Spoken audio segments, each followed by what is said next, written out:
Diriwayatkan oleh Imam Ahmad bin Hanbal dalam musnadnya bahwa ada seorang laki-laki yang bernama Nuaiman. Ini Nuaiman di kehidupan Rasul sallallahu alaihi wasallam ada orang yang seperti itu gitu. Orang yang sering minum minuman keras. Rasul sallallahu alaihi wasallam marah, murka. Rasulullah kalau yang berhubungan dengan Rasulullah tidak marah.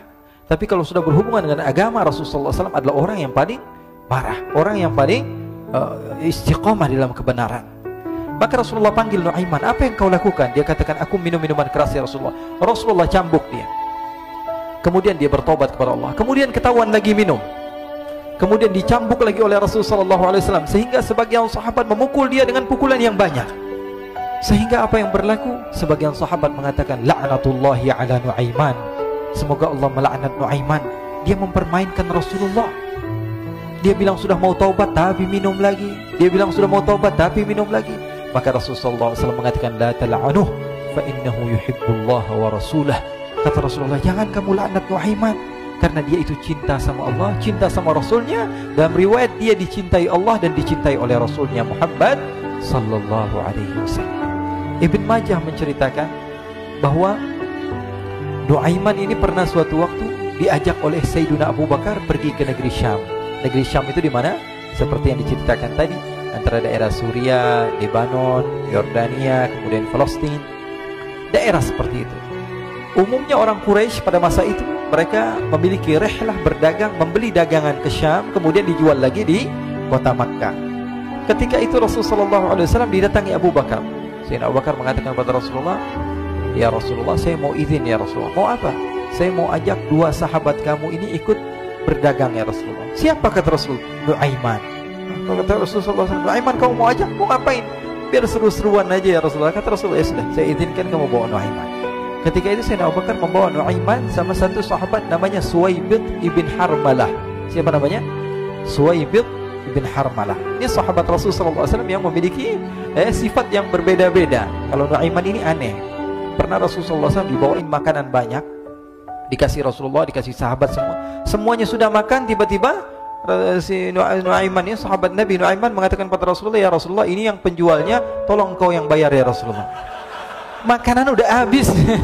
Makanan udah habis. Rasulullah SAW bingung, saya yang bayar. Akhirnya Rasulullah katakan kepada sahabat, ayo keluarkan uang, kita patungan, kita bayar. Rasulullah aja dimainin, apalagi kita orang.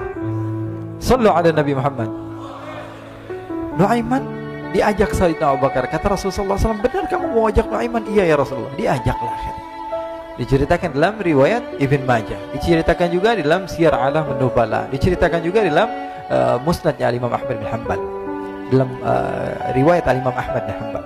Maka diceritakan Nuaiman diajak oleh Sayyidina Abu Bakar. Sesampainya di negeri Syam, semua dibagi tugas.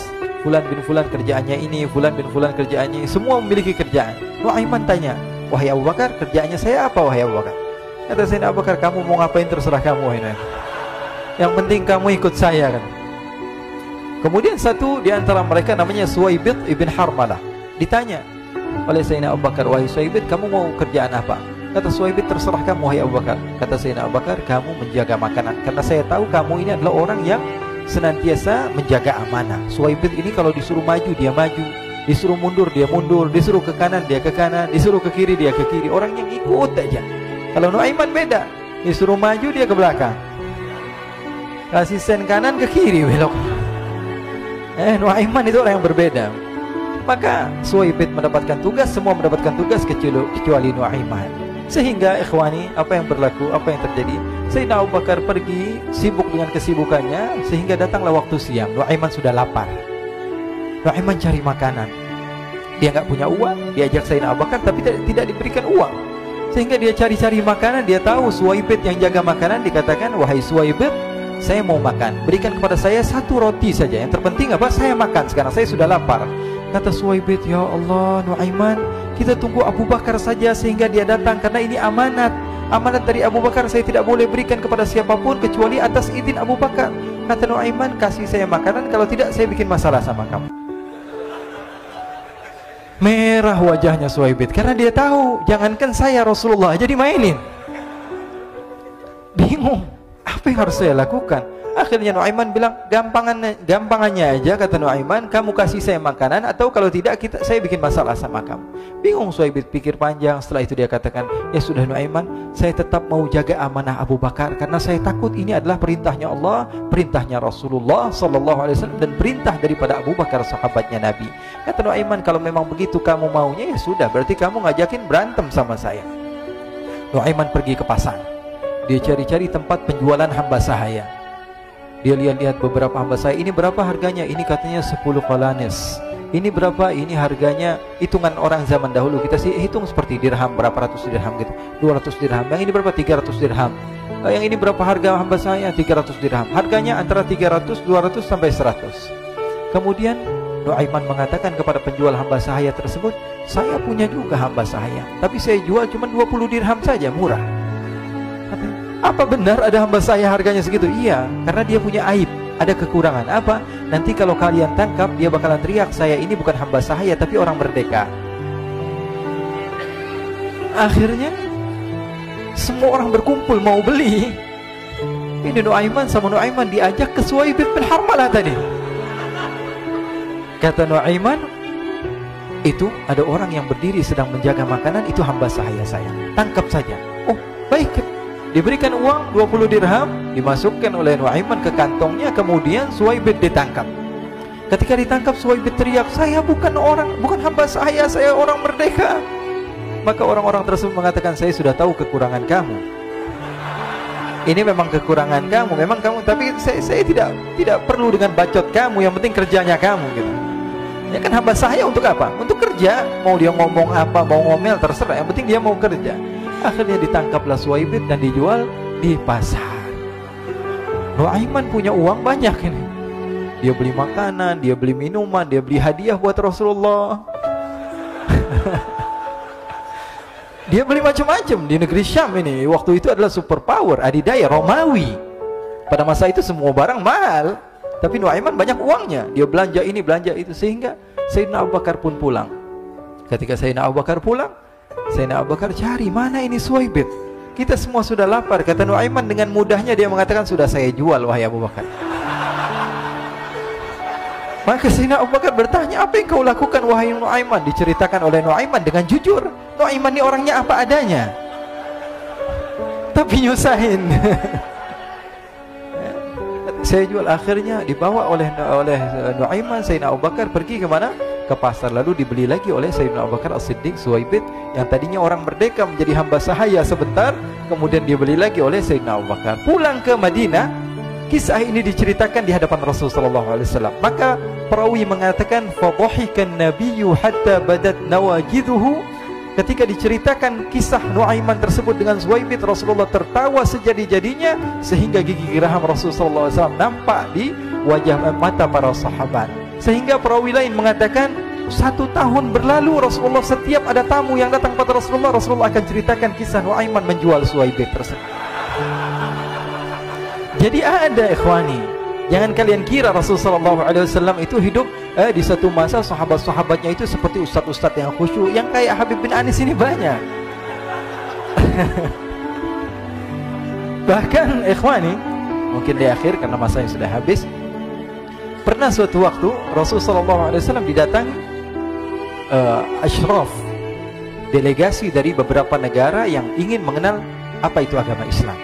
Sehingga mereka datang ke rumah Rasulullah SAW membawa unta, kendaraan yang ketika itu kendaraan yang paling mahal mereka miliki. Itu untanya yang paling mewah. Diikat di depan rumah Rasulullah SAW. Tamunya pun masuk, duduk bersama Rasulullah SAW. Di depan rumah Rasulullah SAW ada beberapa sahabat. Ada Sayyiduna Hamzah. Kalian tahu Sayyidina Hamzah adalah orang yang pemberani. Ada Sayyiduna Umar. Kalian tahu Sayyidina Umar adalah orang yang pemberani. Ada Sayyiduna Ali bin Abi Thalib. Ada Sayyiduna Sa'ad bin Abi Waqqas. 4 sahabat ini lagi nongkrong gitu depan rumahnya Rasulullah SAW, berjaga sebelum Allah Subhanahu wa ta'ala turunkan ayat wallahu ya'simuka minan nas. Ketika mereka sedang asyik duduk, tiba-tiba Nuaiman datang. Ini Nuaiman kalau datang pasti bikin sesuatu yang aneh. Bahkan dikatakan tidaklah Rasulullah SAW dalam keadaan bersedih, kecuali Nuaiman datang Rasulullah akan tersenyum. Jadi sebagian sahabat itu senang kalau sudah Nuaiman datang, pasti Rasulullah bahagia. Tapi ketika itu Nuaiman datang, ingin duduk bareng-bareng Sayyidina Hamzah. Sayyidina Hamzah katakan kepada Nuaiman, bercanda begitu, Nuaiman, kamu lihat unta orang datang dari luar Arab ini. Lihat, kata Nuaiman, ini besar banget, ini badannya besar gitu, dagingnya pasti banyak. Iya, ini kalau kita sate enak nih ntar malam, kata Nuaiman. Kata Sayyidina Hamzah, apakah kamu berani? Kata Nuaiman, saya berani aja asal kalian gak bilang sama Rasulullah. Kata Sayyidina Hamzah, benar wahai Nuaiman, benar kan? Akhirnya Sayyidina Hamzah lupa masalah itu, cuma bercanda-bercanda saja. Sayyidina Hamzah lagi asik sama Sayyidina Umar, Sayyidina Ali. Tiba-tiba apa? Ternyata ketika dia melihat unta tersebut sudah pisah antara kepala sama badannya. Nuaiman mengatakan, wahai Hamzah, ini unta saya sudah potong, saya mau pergi sebentar. Kalau Rasulullah cari saya, tolong jangan beritahu di mana saya. Nanti kalau keadaan sudah aman, mari kita nyate bareng-bareng. Jadi ada yang seperti itu di zaman Rasulullah SAW. Maka dia pun berlari dan berlari mencari satu tempat supaya Rasulullah SAW dia selamat daripada Rasulullah SAW. Sehingga Sayyidina Hamzah bingung, ini kalau Rasulullah keluar gimana? Ada Hamzah Asadullah, ada Ali bin Abi Thalib, ada Umar, gak bisa jaga kendaraannya, tamunya Rasulullah SAW. Akhirnya benar apa yang terjadi, ikhwani. Rasulullah SAW tamunya mau pulang. Ketika dia buka pintu, tamu melihat apa? Untanya sudah begitu. Mereka teriak, wa naqatah, unta kami wahai Muhammad. Baru mau kenal Islam, unta kami, kendaraan kami sudah dibawa. Rasulullah SAW lihat Sayyidina Hamzah, lihat Sayyidina Ali. Mereka nggak bisa ngomong, mereka hanya bilang apa? Nuaiman ya Rasulullah. Rasulullah perintahkan Sayyidina Umar, wahai Umar, sekarang kamu ambil uang, kemudian kamu gantikan, kemudian kamu berikan 2 kali lipat daripada harta unta ini, sehingga apa?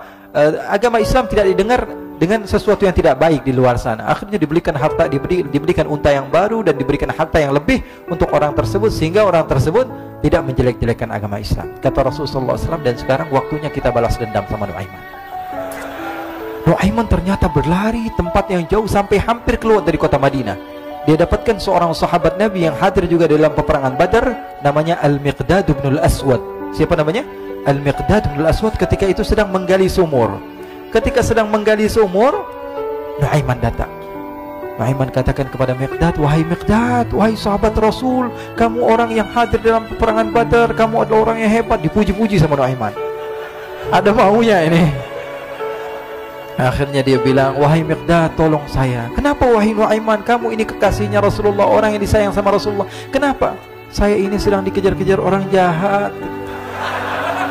Tolong selamatkan saya. Saya pengen masuk ke dalam sumur, boleh atau tidak? Kata Miqdad, siapa yang mengejar kamu? Pokoknya saya dikejar sama orang-orang. Kamu mau atau tidak selamatkan saya? Ya sudah, selagi kamu itu adalah sahabat Nabi, silahkan kamu masuk. Masuk akhirnya Nuaiman ke dalam sumur tersebut. Lalu Nuaiman mengatakan, wahai Miqdad, dia keluar lagi. Nanti kalau ada yang cari saya, tolong jangan beritahu saya di dalam sumur ya. Kata Miqdad, baiklah. Kata Nuaiman, siapapun yang bertanya tentang saya, kamu tidak akan kasih tahu? Iya, kata. Walaupun Rasulullah yang tanya saya? Katanya, nggak mungkin Rasulullah datang ke tempat sejauh ini. Iya, walaupun Rasulullah. Akhirnya masuk Nuaiman. Setelah beberapa menit, Rasulullah dan rombongan benar datang. Miqdad bingung ini kenapa Rasulullah datang ke RW kami ini? Ada apa ini Rasulullah sampai sejauh ini? Ditanya, ya Rasulullah, ada apa ya Rasulullah? Kata Rasulullah, saya cari Nuaiman. Di mana Nuaiman? Innalillah, kata Miqdad. Nggak dijawab ini Rasulullah. Kalau dijawab saya ingkar janji. Akhirnya apa dia katakan? Wahai Rasulullah, mata saya tidak memandang kepada Nuaiman, tapi tangannya nunjuk ke dalam sumur. Sahabat. Apa dia bilang? Mata saya tidak melihat kepada Nuaiman, tapi tangannya nunjuk ke sumur. Akhirnya dibuka sama Rasulullah, Nuaiman muncul. Kata Rasulullah, Nuaiman, kamu bikin malu saya, wahai Nuaiman. Ya Rasulullah, yang bersalah bukan saya, tapi orang yang mencari saya bersama kamu, ya Rasulullah. Akhirnya Rasulullah nengok, siapa? Ternyata Nuaiman sudah lari kabur. Sallu ala Nabi Muhammad. Kisah-kisah seperti ini sebenarnya banyak sekali, ya. Ini menunjukkan kepada kita bahwa kehidupan Rasulullah itu begitu indah. Rasulullah SAW, kalau kamu mau menjadi orang yang baik, contoh Rasulullah. Mau menjadi bapak yang baik, contoh Rasulullah. Mau menjadi pemimpin peperangan yang baik, Rasulullah. Mau menjadi murid yang terbaik, contoh Rasulullah. Bagaimana akhlak Rasulullah. Mau menjadi suami yang baik, contoh Rasulullah. Dalam segala hal, apapun itu Rasulullah SAW adalah makhluk yang paling terbaik.